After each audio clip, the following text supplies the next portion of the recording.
Hello everyone, it's Robin the Delta Crafter and I want to thank you for joining me for another video on my YouTube channel. Today we have some cards that are packed with flower power. We're going to be using a couple of new products from Simon Hurley's latest release entitled Photosynthesis. So first up is this Floral Stems die set. Now what I want you to notice is that there are 5 different florals in this die set, and each of them have 2 layers to them. So that is a great deal and a great amount of variety in one die set. The set includes stems and leaves and all the kinds of things you need to add to florals to take them up a notch. Next up, we have the Ceramic Vases die set. Some are short, tall, squatty. You got a lot of variety here. Each vase comes with both a die that makes an impression as well as a die that cuts out the design. There's lots of variety that can be had with this die set.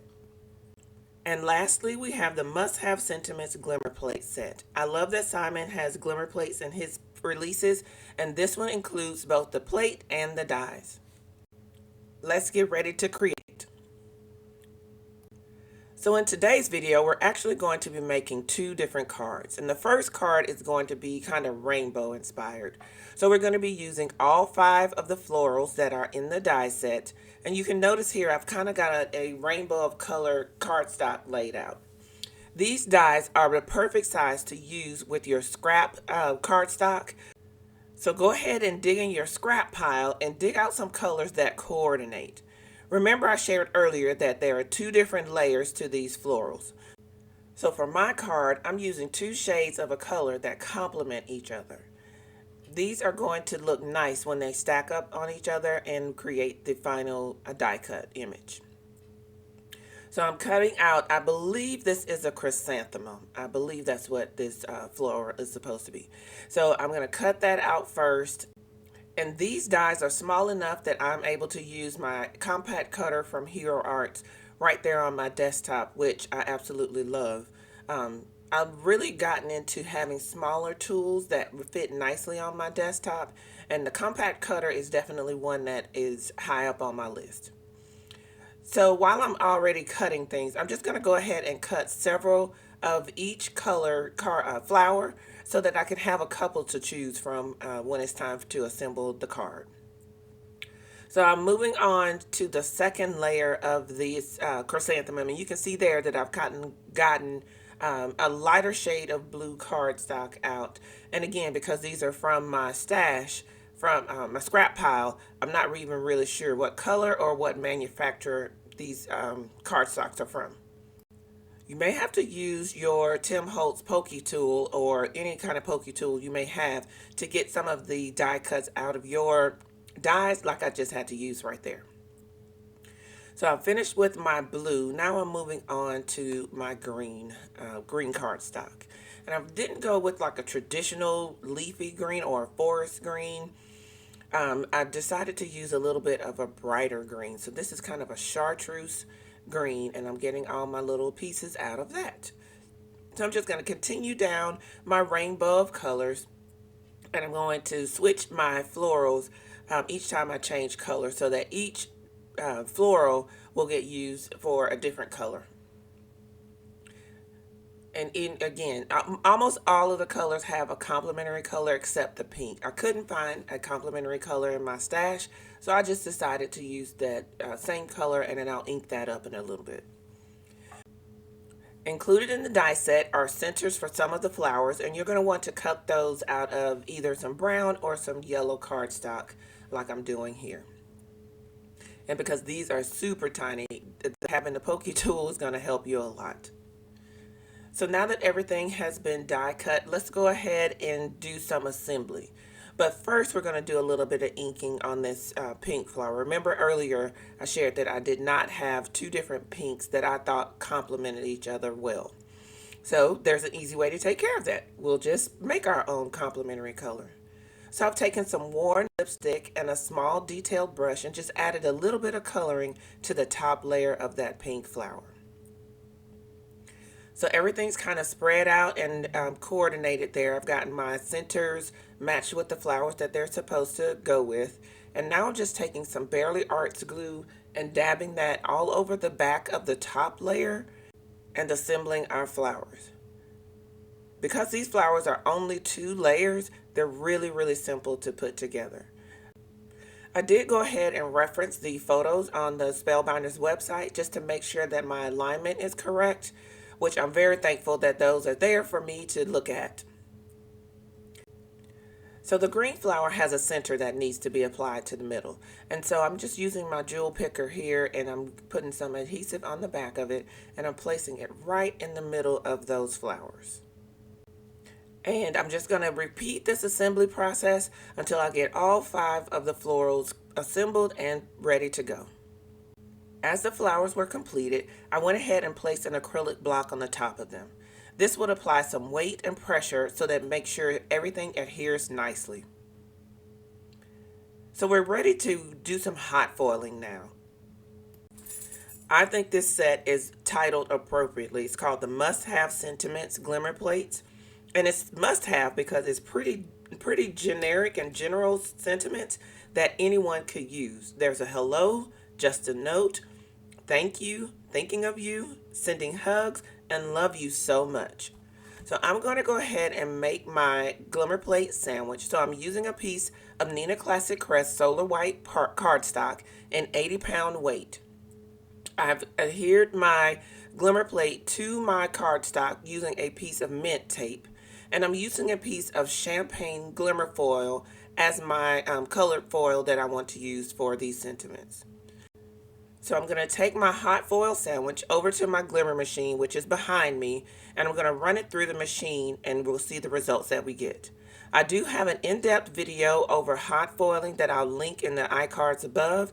So if you want to get more information about glimmer plates and how to use the glimmer machine, definitely check out that video. So I've run everything through the glimmer machine, and now it's time to reveal our hot foiling. And look at that beautiful effect that we were able to achieve with the hot foiling. There is the tiniest bit of overfoiling, but when I use the die cutting plate for these sentiments, that'll take care of all of that. I don't even have to use my mono sand eraser. But if you do get a large amount of overfoiling, you can definitely use a mono sand eraser to remove any of the extra foil you may have. After die cutting with the Magic Mat, those sentiments pop out really easily.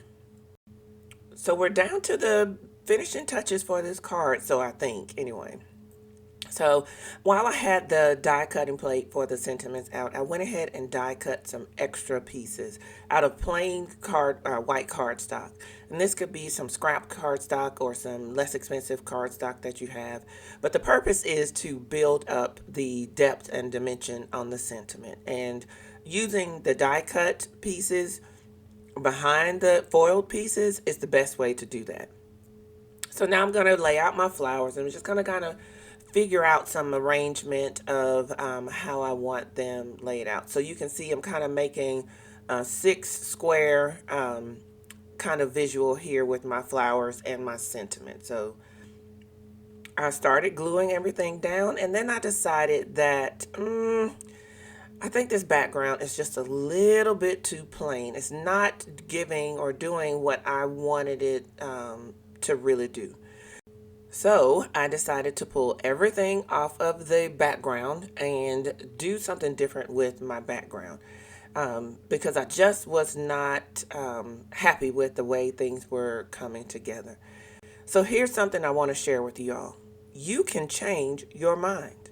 If you are in the middle of doing a project or you're in the middle of making something and it's not coming together the way you thought it would or the way you envisioned it in your mind, change course. You have the ability and the right to do that. I will say that that is also one of the reasons why I made a couple of extra flowers in the beginning. It's because I know how I craft, and sometimes I change my mind. And so it's easier to go ahead and have extra die cuts that I could use for other projects later on if I don't use them. But if I do need them, I have them right there and ready for me to use. So I decided to go ahead and get another piece of my Nina Classic Crest Solar White cardstock, the background paper, and I'm going to place it in my splat box. I'm going to bring in some Mowed lawn, and I'm just going to give us a little bit of colored splatter on the background of this panel. This is going to do wonders, and I'm actually going to achieve two different colors of splatter from this one color of ink. Now, I wasn't trying to do that, but that's what came, that's what the results were, and I couldn't be more happy with them. So I just squeezed a little bit of that ink onto my Glass Mat Studio board, added some water, put my paintbrush in it, and there we have it, a beautiful splattered background.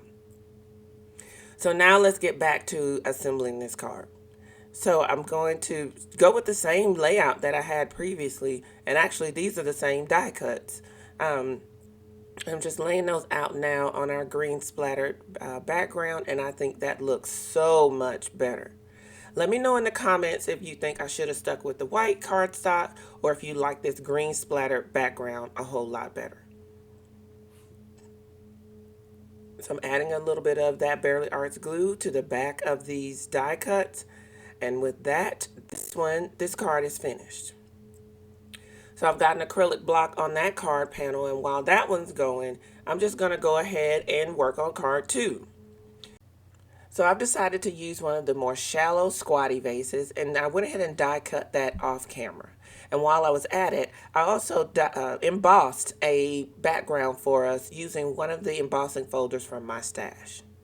So earlier, remember I said I made some extra flowers? And I knew I wanted to make a second card, but I wanted that one to be specific, two specific colors. So I went with pink and purple. Those two colors complement each other because they're adjacent on the color wheel. And so I'm just going to kind of figure out my placement here. Notice that I bring in some of the floral stems that are also included in the die set. And I'm just kind of placing my flowers around to kind of make an arrangement. So once I've got everything figured out where I want it to be, I bring in my press and seal to grab everything and hold it in place. Now I notice from the back that my flowers are a little bit low, so I move them around just a tiny bit. Add some adhesive, that Barely Arts glue, and now I'm ready to press everything back onto our embossed background. So I'm going to press those flowers into place and make sure that they are adhered nicely. Remember, this background is textured because I ran it through an embossing folder. And so I'm going to place an acrylic block on top of my images to make sure that everything sticks nicely to this textured background. So as I slowly peel back the press and seal, I'm kind of touching my flowers and placing a hand on the flowers to make sure that they stay in place. I'm going to add a few of these extra leaves to add a little bit more color and depth to our arrangement here. And now I'm trying to figure out exactly where I want the sentiment to go. This is one of those gold foiled sentiments that we made earlier. And again, these are just really great sentiments that can be used for all kinds of occasions. So I'm figuring out, I think I want it right there, and it's going to go on top of the vase and the leaf. And we're going to press it into place. So the very last thing that we have to do is to get our panels assembled, or attached rather, to our card bases. So both panels are going to be popped up on some foam tape. So I'm going to apply a couple of strips of foam tape to the back of each panel. And then take the backer paper off and press those into place on our card base. Our card bases are made from Accent Opaque 120 pound weight cardstock. And like always, all of the products that I'm using today will be listed and linked below in the description box for this video. So once we get these panels attached to our card bases, these cards will be complete. I hope you all have enjoyed this video today. I really love this new Photosynthesis release from Simon Hurley. If you have enjoyed the video, please consider giving it a thumbs up and subscribing to the channel. You can find me on Instagram and Facebook at The Delta Crafter, as well as on my website and blog, thedeltacrafter.com. Be sure to check out my channel to see what other exciting things I've shared and other cards I've created. I hope you all are able to get into your craft space and make something beautiful. Until next time, everyone, enjoy!